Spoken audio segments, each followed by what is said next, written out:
So for Sophie, her Kasai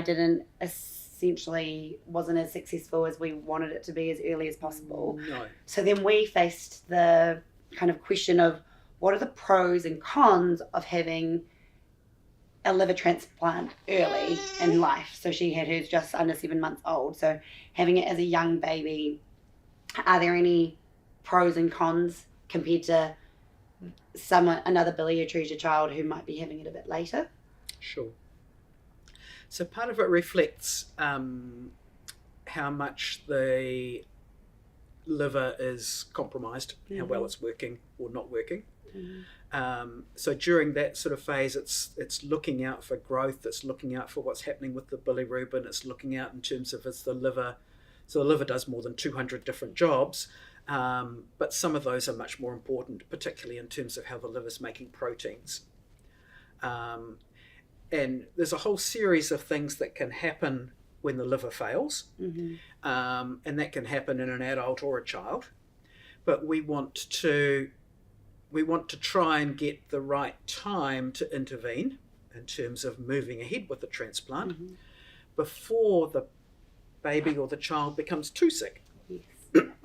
We don't want to make the decision too early, but we also don't want to, really importantly, we don't want to leave it too late in terms of when the baby is very sick and the liver is severely compromised and underperforming. And it's always trying to get that right balance. Yes. And that's why following, monitoring very closely, checking in with growth and looking out for other things in terms of how the liver's working or not working is really important. In general terms, when we are concerned that it's inevitable that there's going to need to be a liver transplant, then we would arrange for a transplant assessment. And much like the Kasai procedure being done in one centre, liver transplant for children and adults for that matter is done in one centre, i.e. in Auckland, and it's the same group of surgeons.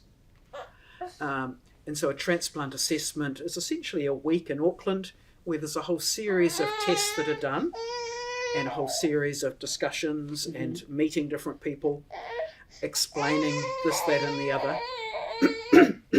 And so part of that is to make sure that a transplant, moving ahead to the transplant is the right thing at this point in time.